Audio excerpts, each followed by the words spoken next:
Back to Larry's Anything Goes. Hope you guys are having a great and exceptional day. Today's word of the day is pagoda, which stands for a tower in Eastern Asia.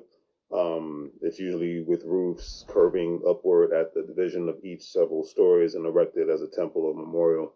And let me know in the comment section, what is your pagoda in life? Because, for actually the first pagoda I've ever seen was actually in Reading, Pennsylvania. It's actually a great landmark if you've ever gone there. It stands out tremendously when you first get to the city of Reading, which is a part of Berks County. And I've seen pagodas in California and whatnot. Like I said, it's mostly usually Eastern Asian tradition. But I chose this word of the day because it's usually placed as a, known as a temple, place of worship, or a memorial and whatnot for certain individuals that had a significant impact on a country, a village, a town, etc., and so forth. And if you, I think it's in everyone's best interest to have some sort of a pagoda in their life, whether it's in their bedroom, it's on their phone, it's at their job, it's in their the building that their business is at, to show respect to those that have passed, to show respect to those that are still here, or even have a place where you go to worship, you have a place where you go to or meditate or just have some me time, and it's just so you're able to move forward and whatnot. Because everybody needs that moment of the day where they have some me time, some quiet time, some time where they can just listen to music and go crazy, read, whatever have you. But that time of day where they can have silence and have a chance to get their thoughts together so that they can, because if up here is not right, then nothing else can be right in this life. That's just my personal opinion. Today's quote of the day, I'm reading the book Poor Charlie's Almanac, the third edition. And this book was great. Charlie Munger was a real big friend of basically like a brother to Warren Buffett, and a lot of great gems in here from an investor standpoint on all aspects. But the quote of the day from the book is from John Murray, which is, "Business as an ecosystem." Stated, when we try to pick out anything by itself, we find it hitched to everything else in the universe.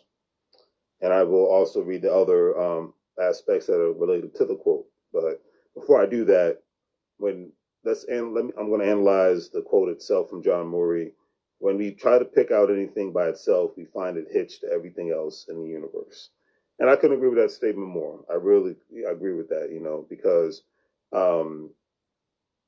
we try to pick, when people are going shopping, when people are trying to be with this best significant other, people try to pick the best house, the best business to be a part of, the best career and whatnot. We find that it can be hitched to everything else that's within the world and whatnot. Like the idea of e-commerce isn't new. A great example, you had eBay and you had stores that did certain online orders and whatnot, but usually those online orders didn't have same day delivery, or next day delivery like you do with Amazon. Like you had stores you had East Bay. I remember I used to order my tennis shoes from them. Even a JC Penney, a TJ Maxx, a Best Buy, all these places would deliver, but usually would take a lot longer. With a concept like Amazon, not only opening the door opportunity for people to have same day or next day delivery, but it had even opened the doors of opportunities for other people to be able to become their own successful e-commerce business owners outside of the eBay. Gave eBay a run for the money in regards to competition and things of that nature. So Amazon isn't, the concept of Amazon, the only newest concept of Amazon is the same day delivery and the next day delivery and whatnot, and having more access to darn near anything compared to any other website that's out there, any other company that's out there. And because older companies like a Target and a Walmart and whatnot figured, hey, we got this retail industry on lock, they didn't think that they were going to be able to evolve. They didn't have to evolve into another thing until Amazon came knocking on our door saying, hey, it's time for us to chime in, and we're going to get not only our piece of the pie when it comes to e-commerce, but we're looking to dominate in the space, and they are dominating in the space. And the pandemic has really taught a lot of people that. What's going on, James? But anyways, I will read the rest of this quote as well. I find it quite useful to think of a free market economy or partly free economy as a sort of equivalent of an ecosystem. Just as animals flourish in niches, people who specialize in some narrow niche can do very well. This is a very unfashionable way of thinking because early in the days of after Darwin came along, people like the robber barons assumed that the doctrine of the survival of the fittest authenticated them as deserving power. But the truth is that it is a lot like an ecosystem, and you get many of the same results. In business, we often find that the winning system goes almost ridiculously far in maximizing and or minimizing one or a few variables, like the discount warehouses of Costco. Costco is another great beast that a lot of people have utilized and continuously utilize nowadays, especially people. I would imagine, especially a lot of people who have families nowadays, because the cost of everything is going up, and it's continuously to go up. And I can just only imagine how it is for people that have 2 to 3 children, and that are ages between 1 and 15 and whatnot. Just the cost of clothing, food, medical bills, etc., and so forth. So people utilizing places like a Costco or a BJ's or any other what they call buy and bulk warehouse stores and whatnot, definitely those memberships are definitely worth it because as you see, because I think I was at a grocery store the other day and this woman had 2 children and her grocery bill was almost $600. And this is for like a week's worth of food, $600. So you do the math. But anyways, family, do the great 3 free things. Like, share, and subscribe. Have a great day. I'll be going live a little bit later talking about rest in peace to the brother that played Omar on The Wire. It's still crazy. I cannot believe he passed away. But I will give my perspective on that and go from there. Yeah, I know. Yikes, right, James? $600 for 2 children. But that's where we're at. I know this grocery store was Safeway, but yeah, that's where we're at in today's society. $600. It was her and her 2 kids. And yeah, man, it's like I said, make sure I get his name right because I'm terrible with names. Wire.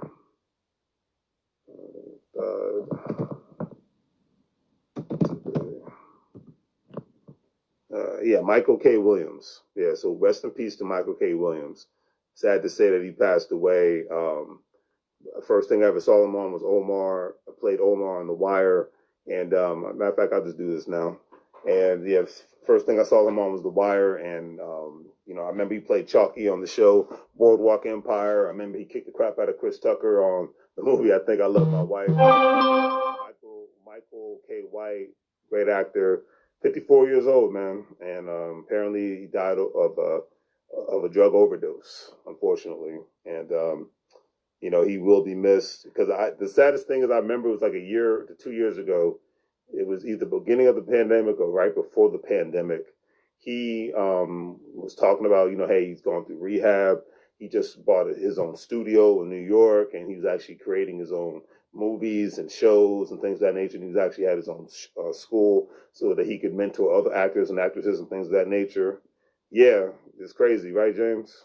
Yeah, he was actually, I thought he was doing better, but everybody has their demons and it's unfortunately, but I didn't think it was that crazy, but it's a crazy. Rest in peace, Michael K. Williams. Great guy. The man was definitely he had so many great things ahead of him. Even I know he had a dark past, and even after the show The Wire, he was actually. What's going on, sir? What's up, big man? How's everything been, sir? Now you know what they say: everything's chicken but the bone because I'm at home.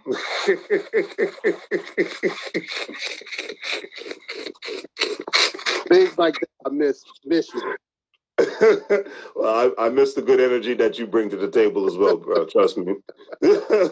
Trust me. Because the sea of misery, and I'll leave it at that, is an interesting place. And I think the pandemic, in certain instances, made it worse for other people. Not all, but in certain instances. Won't mention any names, man. But how's life treating you? You know what? All is well. All is well.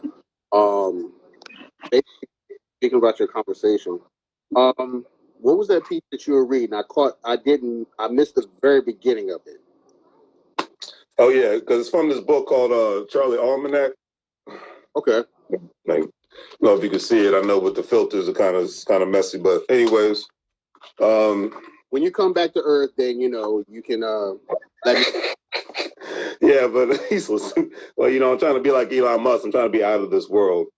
But basically, it was from an old businessman from during the Depression time frame. His name was John Murray, Right. and it's basically the quote was from "Business as an Ecosystem," because that's what it basically is at the end of the day. And it says when we try to pick out anything by itself, we find it hitched to everything else in the universe and whatnot. And that's why I was making the example from, you know, as a great phenomenon as Amazon is, if you really think about it, they weren't the first online e-commerce. They just became the best online e-commerce company out there. I want to say, I think what Amazon did was allow pretty much that vehicle. They probably, Right. it's like I almost want to almost compare them to like a super Walmart. Right. But they understand that, hey, all we need to do is just be that, I guess you could say, middleman. And all of a sudden, everybody's like, hey, you know what? We're going to go through Amazon. We're going to sell our product through Amazon. We'll be able to get a whole lot more, I guess, more customers, more traffic. Yep. And so the funny thing about it is, honestly, I think when you think of brick and mortar stores, like, I'm old name, Circuit City. Not dating my but thinking point say Circuit City. If I'm correct, that store is still online. They're still selling products online. Correct. So who's to say that they can't take their products and put their stuff on Amazon also? Because the thing about it is, how many stores are selling the same thing? Exactly. And it's the thing about it is, like, you get one price, but if you scroll down, then you'll see, oh, well, this person has it, this person has this price. Oh, and by the way, if you want it used, you can get it at this price also. I'm looking at okay. So but then what do you also have to look at? You have to look at the rate. It's like, I think it's a satisfaction rate. Correct. It's like, oh, somebody, if you buy from this person, it's almost like they made a legitimate eBay. Right, exactly. Because literally, eBay, you may box. You know, right, exactly. I get a PlayStation 5 box for $700. Exactly. You may, exactly. But Amazon, it made it possible that, you know, and the funny thing about it is, I don't know if you're on YouTube like that, but it's funny.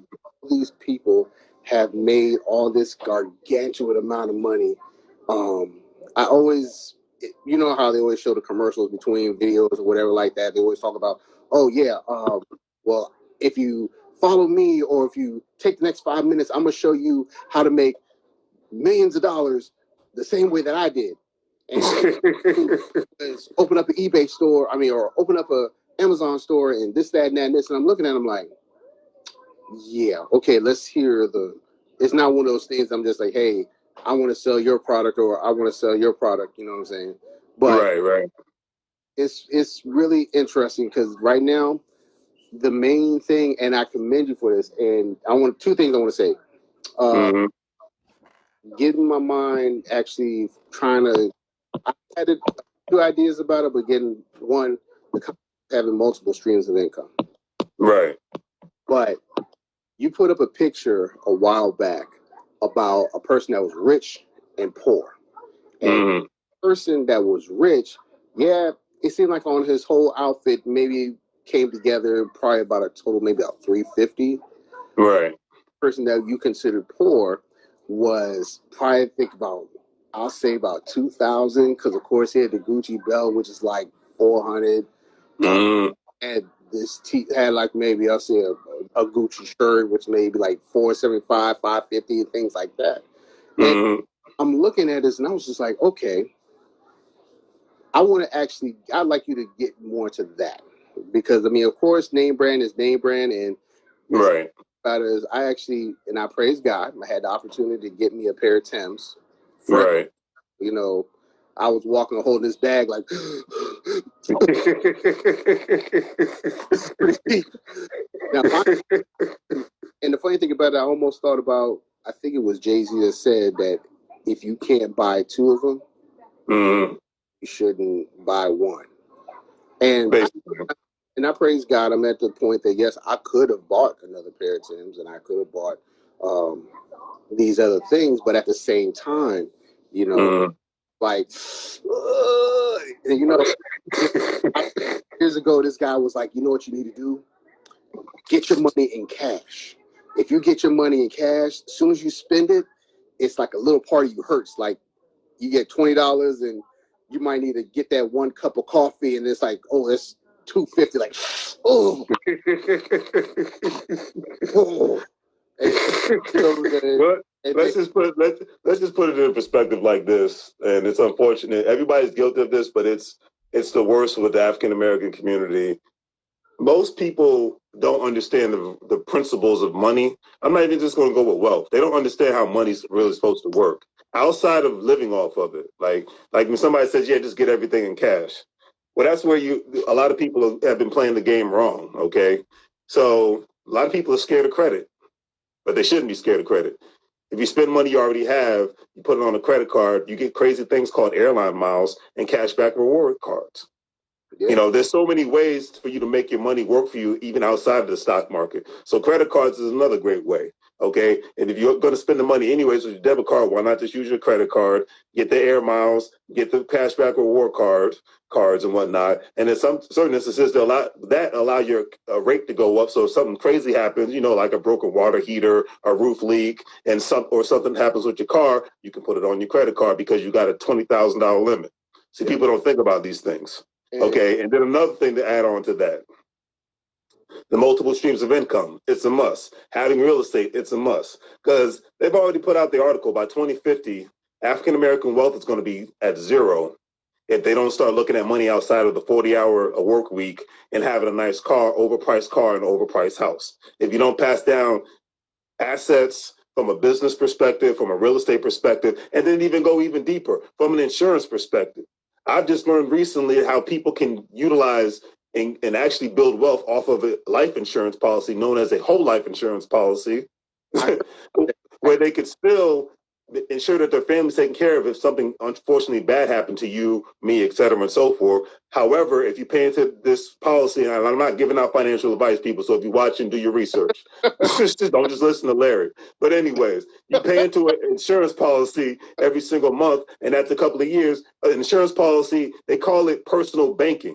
A lot of people don't even have bank accounts anymore because they're utilizing their whole life insurance policies where they put a certain amount of money into it every single month and whatnot, and a couple of years fly by. Then they can do it, treat it like a house. You can take equity line of credit out of your insurance policy. So I need $50,000 because I want to buy a house or I want to put money into a business and whatnot. I can take it out of my insurance policy. It's, for the most part, it's tax free. And then another thing is you don't have to pay the money back because you're borrowing it, but they're just deducting it from your payout. So that's why people get $1 million to $2 million insurance policy, but they can take out up to $100,000 to $200,000 out and buy that. Yeah. You know, and buy businesses. I've heard this is how the Rothschilds got rich.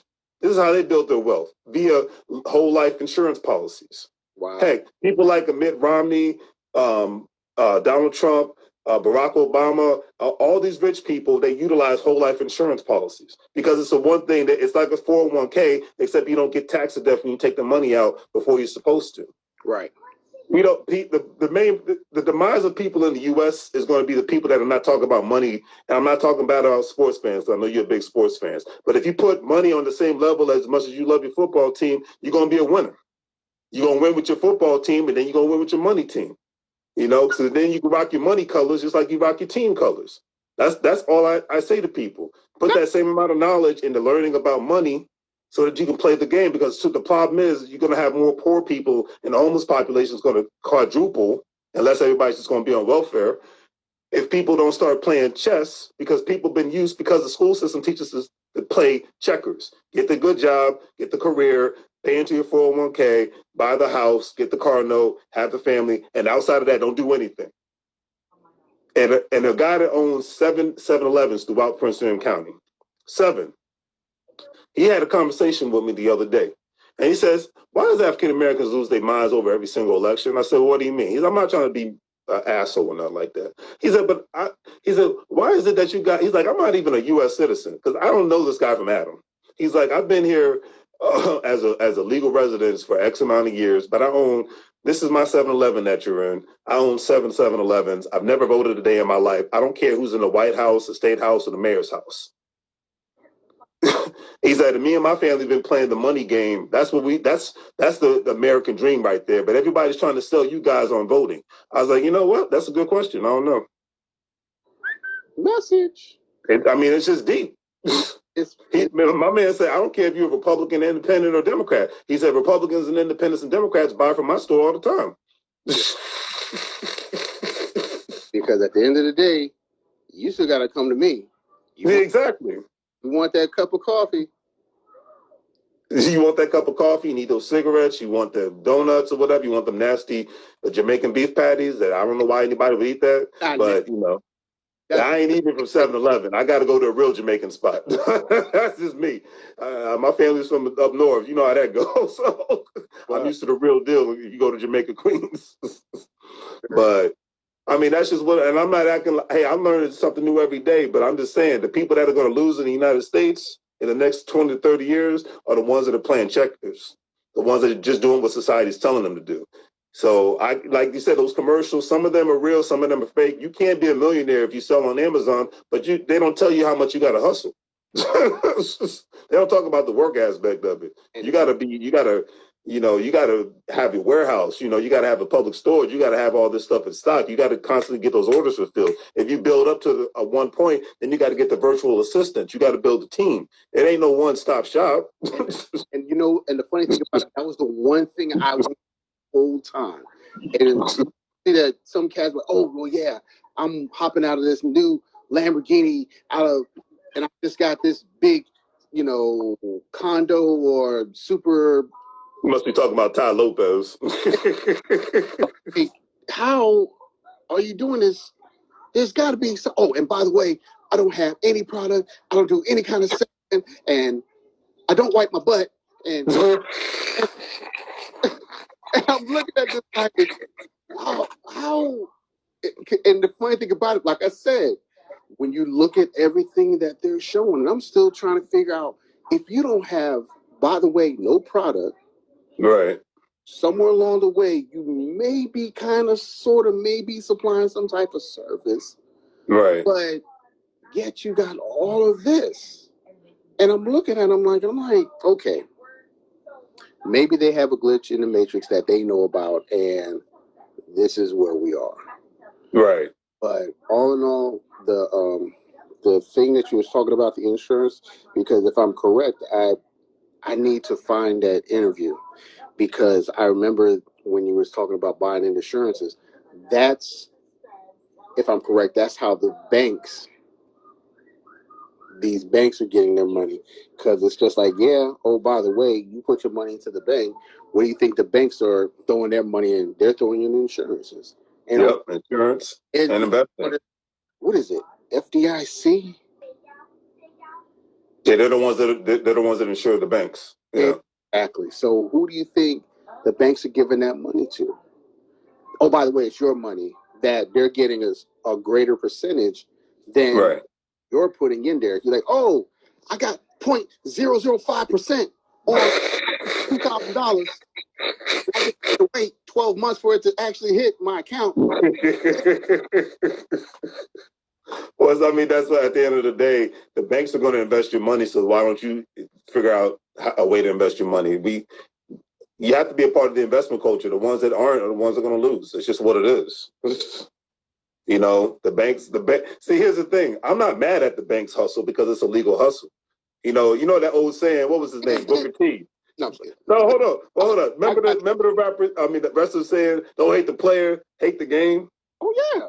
So they've always been like that. And the only reason why people even trust banks is because, like you just said, the FDIC, because you remember after Black Friday, during the Great Depression and whatnot, there was generations of people that would never put their money in the banks anymore. Until the federal government stepped in and said, hey, we're going to insure you up to X amount of dollars. It's safe to put your money in the banks again. But yeah, the banks are still going to invest your money. The question is, why aren't you? It's like because you don't have to put your money in the bank. Nobody's forcing you. Very true. Nobody's got a gun to your head. I mean, so why? It's like they're going to invest your money. Why aren't you? Your employer is investing your money too. Why aren't you? When it comes, you think those 401ks, they're just doing it because they love you. No, there's an investment culture involved here. People don't realize that there's an investment happening regardless of the situation. Every time we spend money, we're investing in somebody else's business. You put gas in your car, your insurance on your car, your house, you pay the light bill, the gas bill, the electric, water bill, et cetera, and so forth. You're investing in somebody else's business. You pay personal property tax, any kind of tax, you're investing in that government. You buy a product from a store, you invested in Amazon. Heck, Amazon got some huge investments over this last pandemic. So, either you always going to work for your money or you're going to work for your money and make your money work for you. Because that's the only way to get rich. Warren Buffett said it himself. If you don't find a way to make money in your sleep, then you are going to work till the day you die. It is what it is. Why you mess around? Hold on. Somebody told me that because I think a few people were talking about how they invested in Amazon. And right. Of course, Amazon just pretty much blew up over the pandemic. Why? Because everybody was home. Why? Yep. Everybody had a phone in their hands. And all of a sudden, somebody figured out, hey, you know what? Yeah, I do need that new staircase or new ladder or my cat. Honey-do list. That does need a new some kind of a step ladder or something or a new home. So It's really funny because I think with this pandemic, literally, you had an opportunity to see all those things that you'd have never seen when you go about your day, on the road, go to work, come back, eat your food, sleep, wake up again, go to work, come back home, sleep. And then, with the pandemic, you get up, and all of a sudden you start looking around. Like, you know what? I need to buy that. And I need to buy this too. You know what? Where can I buy? I can't go to the store because there's a pandemic. Amazon. If you time it just right, you mess around and get your delivery that evening. Yep, exactly. Kind of scary thing. I'm like, dang, I just ordered it at 8 this morning. Now it's at 5 o'clock in the afternoon and it's at my door. But exactly. And Jeff Bezos in his camp is kicking back like, all this hard work's finally really paid off now, Where we going? Where we going, Frank? Exactly, Sport Beauty. You said it. The blessing in being still. You got that right. That's real. Somebody was telling me that even though you may have, like, I think I was had a conversation with one of my coworkers. I was like, man, this past year would have probably been the best time to invest in the Amazon and blah, blah, blah. He was like, yeah, it probably would have been, but you probably wouldn't have seen the big jump. Right. Expecting. It was like, yeah, they did a lot of spending. Yeah, people did a lot of, spending. And yeah, Bezos is probably beyond billionaire. Right.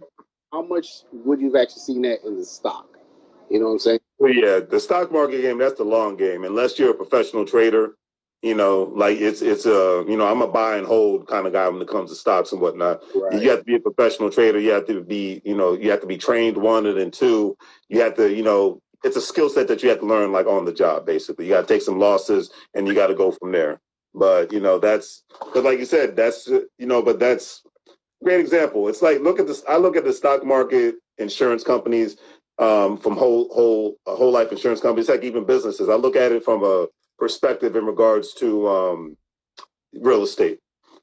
When you buy a house, you need some years to go by for you to build some equity, right? In case you need to take out an equity line of credit, right? It's the same thing with the whole life insurance policy in the stock market. A lot of times, and with the stock market, unless you're a professional trader, but even most businesses, it takes years for it to grow before it can really start making money and things of that nature, But if you just do it out of habit or whatnot, like you're a Giants fan, right? No doubt. You watch every game of the Giants, right? You watch the training, whatnot, the draft picks, etc., right? I mean, okay. Yeah, there you go. So you treat money, investing in money from your 401k to an individual retirement account to a whole life insurance policy to investing in stocks, buying cryptocurrency, buying bonds and whatnot. If you want a business, you create a business, you treat it the same way and you can be just as profitable. That's the thing. You know? Peace, King. But yeah, that's just what it is. You treat it the same way, and it's just you learn something new. I'm sure as big of a sports fan you are, you still learn something new every day about it, right? Very true. So it's the same thing about money. You learn something new every day about it. You just put the same time and energy into it. Heck, I'm like you. I binge on YouTube videos. So I'm listening to people in regards to dropping these gems on a regular basis outside of reading books and whatnot because I want to learn. Because I know it's going to be the detriment of me if I don't learn this stuff now. Because I'm not. I posted a video today on Facebook. It's one brother from Philadelphia, and he says, he's 45. He says, I'm trying to make 50 million a year. He said, me and my brother, we making 20 million a year now. I'm trying to get to 50 million a year. He said, you know why? Because when I turn 50 years old, I don't want to work anymore. He said, I want to be at the house making some calls, taking trips places, getting massages, working out, me and my wife doing whatever. He said, but I ain't trying to work no more. He said, the biggest problem with African Americans is we got to stop this culture of work until the day we die nonsense because there's too many people out here that are not doing that. We have to be in the investment category and whatnot, in the creating generational wealth category, and in the hustling category of hustle now and chill later category. And he's from Philadelphia, so he's got that. You know what I'm saying, son? He got that real that energy. Yeah. You know what I mean. You know what I mean. He got that energy. So, but I love that atmosphere. I'm glad people are talking like that now. I think, like you just said, the pandemic, having that time being by ourselves and whatnot, being with our loved ones, we got to really have time to put things in perspective and focus on the things that really matter more. Family, new career, new business, whatever. To me, the things that matter more, because it's like you look at, especially where we've been. I'll just say that I'm not gonna get no deeper than that. You've seen people that are older than us with this look of despair on their face and hopelessness on their face, or just complete miserable because they don't want to be there. You know what I'm saying? I wish I could make it up, but I can't. No, you can't. Yeah. Yeah, Philly all day. That's a good friend of mine. But the thing about it is, it's like you take a step back, and I concur. You get to the point, like I said earlier. You said how when we're in school, we're taught to get an education, get a good job, work, get a 401k, get a 401k, get a pension, and get a little pin. Say, hey, thank you for your 20 years. I don't know what you're going to do for 21. But, have a nice life. Have a nice life. And then, you're walking out the door, then you're trying to figure out, okay, so what do we do next? You know what I'm saying? But I actually, first of all, I greatly appreciate the opportunity to talk to you as always. One of my friends, she asked, what are your top 3 YouTube channels to watch? Okay, so I watch Earn Your Leisure, EYL University. If you type that into YouTube, Earn Your Leisure podcast. That is the number one that I watch on a regular basis, especially when it comes to learning about the stock market and whatnot, and real estate. The second one, when it comes to learning about real estate, I watched Ty the Flip Man. You talking about, is that okay, I'm thinking of somebody else. My bad. Sorry. He's a big brother from Alabama and whatnot. Real cool, but he talks a lot about wholesaling and things of that nature. Wholesaling real estate? Yeah, wholesaling real estate, yeah. Really? Yeah. Okay. I already know you. That's a conversation for a later day to talk about real estate. Because I think do you just want to know the one-on-one aspects of it, or? No, I'm talking about, you still have your continent on layaway, right? Because I know sure. Sure. That's what I'm working towards. If that's what you mean. But no, we got a few properties out there, and that's a pretty interesting concept of wholesale and real estate. But Exactly. you had one more. And the other one that I watch, I could definitely say the most, especially when it comes to real estate. I mean, real estate when it just comes to business and whatnot. I watch Search for Uhuru. Okay. Yeah, and this is a young brother. He's actually from Sacramento, California, but he lives in Atlanta, Georgia. But he really talks about business, and he actually talks about business in America and business in Africa and whatnot, because he's actually a real estate agent, and he tries to compare the both and whatnot between bringing that connection from African Americans to people in Western Africa and things of that nature. So, but yeah, that's definitely. What is it? Yes, sir. Yeah, love those earn your leisure. Yeah, the brothers, they're the best. Oh yeah. Yeah, You yeah, know, they are the best. They just had a big conference called Invest Fest down in Atlanta, Georgia, bringing all people together, and anybody that wanted to pay a fee could have joined it. And Jay Morrison, that's another person I watch a lot because I love the things that he's doing from a real estate perspective. Okay. So, Good stuff. you know, but everything is good though. Dude, all is well. Man. I think a lot better since the left the snake pit. God is good. That's all that matters. Like right now, I gotta bid you adieu. But we're gonna have a conversation again, dude. I greatly appreciate the time. And no problem, man. Thanks for coming in. Shouts out to Spoiled Beauty. Actually, I believe my mother-in-law and my sister were on. And and Al. That's a real good friend of mine. Also, shouts out to Miss Shoulders, and also wifey was on too. Good stuff. Wow, nice. So the thing about it you is, brought everybody, man. this is just an opportunity just to have to actually build and understand that these are the conversations that as Black people that I'll say that we're a little more blessed. Right. Certain perspectives that when we have the opportunity to make these kind of money moves or investments in any way, shape, or form, that unless we actually have these conversations, we're still trying to figure out what we can do to make things better. How can we further ourselves? So, first things first, greatly appreciate the opportunity to talk with you, fam. Absolutely, brother. Hey, continue being the best, and we're going to continue to keep this train rolling. I'm going to hot you later, family. All right, brother. You have a great night, and please some blessings to you and the family, all right? Gotcha. All right. Everybody, thanks for watching. As I always say, make money moves, or you're going to live broke like a fool. Do the great 3 free things. Like, share, and subscribe, and have a great evening. Take care.